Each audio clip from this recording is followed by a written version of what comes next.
In the winter of 1967, inside a sealed capsule on Launch Pad 34 at Cape Kennedy, 3 men sat waiting for a future that would never come.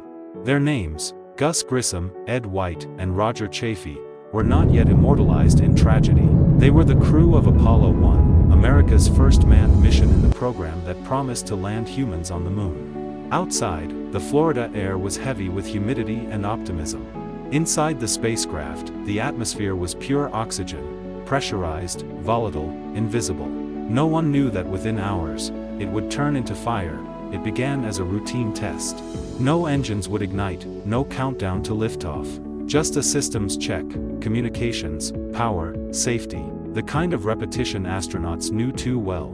The kind that lulled even the most vigilant minds into rhythm. It was 1 p.m., January 27, 1967. The capsule was sealed. Cables connected it to the gantry. Engineers inside Mission Control were checking off data lines, one by one. Apollo 1, do you copy? Crackled a voice through the comms. Then Grissom's reply, tight, frustrated. We're picking up some kind of interference. How are we supposed to talk between 3 buildings with this noise? Static hissed back. It wasn't just bad radio. It was foreshadowing. The astronauts sat upright, strapped into their couches in bulky suits designed to withstand vacuum but not fire. Sweat pooled inside their helmets. The temperature in the cabin rose slowly. Grissom, a veteran who'd nearly drowned when his Mercury capsule sank years earlier, was known for his no-nonsense tone. If we can't talk between 3 buildings, he said, half joking, half resentful, how are we going to talk to the moon? No one laughed. Engineers scrambled to fix the issue. Minutes passed. The air inside was rich with oxygen, a perfect fuel waiting for a spark. The capsule, wrapped in layers of flammable nylon and plastic, was a time bomb disguised as innovation. By 6:30 p.m., fatigue had settled in. The test had dragged on for hours. A loose wire behind the console flickered. Somewhere in the tangle of electronics beneath Grissom's seat, insulation frayed. The voltage was low, but the spark was enough. It caught in a fraction of a second, feeding on pure oxygen, transforming a single flash into an inferno. The first to notice was Chaffee. Hey, fire. His voice was sharp, urgent. Ed White reached for the hatch handle. Grissom yelled something indistinct, half command, half warning. Then came chaos. The fire erupted upward, pressure skyrocketed inside the sealed cabin. The metal walls groaned as heat reached 1,000 degrees in seconds. From the control room, the headset captured their final words. We've got a fire in the cockpit. Get us out. We're burning up. Then, static. The line cut off at 6:31 p.m. Technicians rushed toward the capsule, fumbling at the exterior latches. But the hatch, designed to open inward, was locked by internal pressure. It would take 5 minutes to unseal it. Inside, the fire consumed everything in 15 seconds. By the time the hatch was forced open, smoke poured out like a black wave.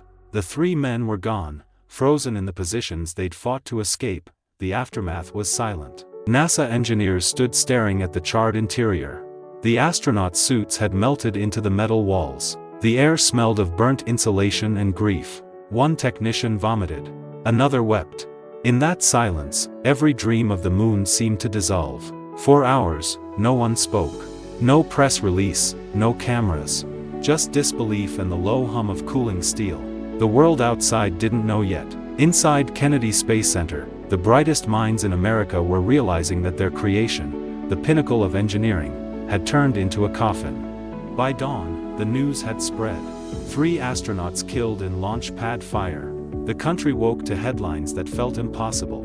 These were not test pilots who crashed in secret. These were national heroes, killed before their rocket even left the ground. Congress demanded answers. The nation demanded meaning. But inside NASA, it wasn't politics that hurt most. It was guilt. Engineers reviewed the telemetry, the cabin pressure, the materials list. Every discovery led to the same conclusion. They had built a death trap.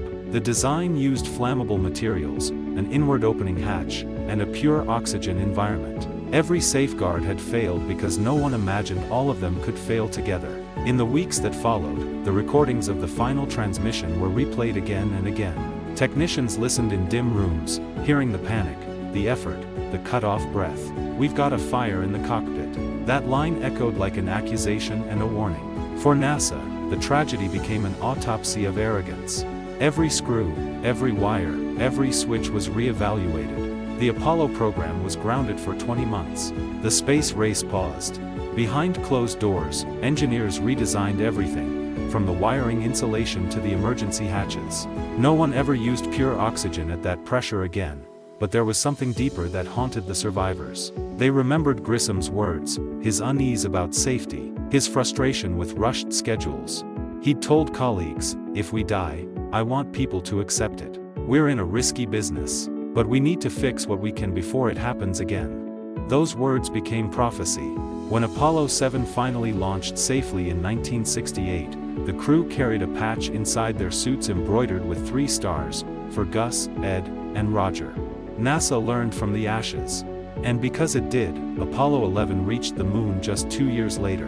When Neil Armstrong's boot pressed into lunar dust, he carried the ghosts of 3 men who never made it off the pad. The fire that killed them had purified something: ambition into humility, speed into precision, hubris into discipline. But none of that erased the moment when everything changed. The second a spark turned history to flame, decades later, the voice recordings were cleaned and released. The hiss of static, the clipped urgency, the crackle before silence. Historians played them like sacred relics. But the most haunting detail wasn't in the words, it was what came after them. After we've got a fire, there's half a second of silence. A breath, perhaps, the kind of pause that feels human. Then nothing. That half second is the border between confidence and catastrophe, between exploration and loss. It's the sound of 3 men suspended forever in time, heroes not for what they achieved, but for what they endured. At Launch Pad 34, the structure still stands, corroded by salt and time. The plaque reads simply, "They gave their lives in service to their country and the exploration of space." But the real memorial isn't the steel or the words, it's every successful mission that followed, every safe return. The fire was their legacy. The silence that came after was NASA's rebirth. And somewhere in that static, hidden between Grissom's frustration, White's courage, and Chaffee's final calm, is the echo of a message that never fully transmitted. Not just a warning, but a reminder of what it costs to reach the stars.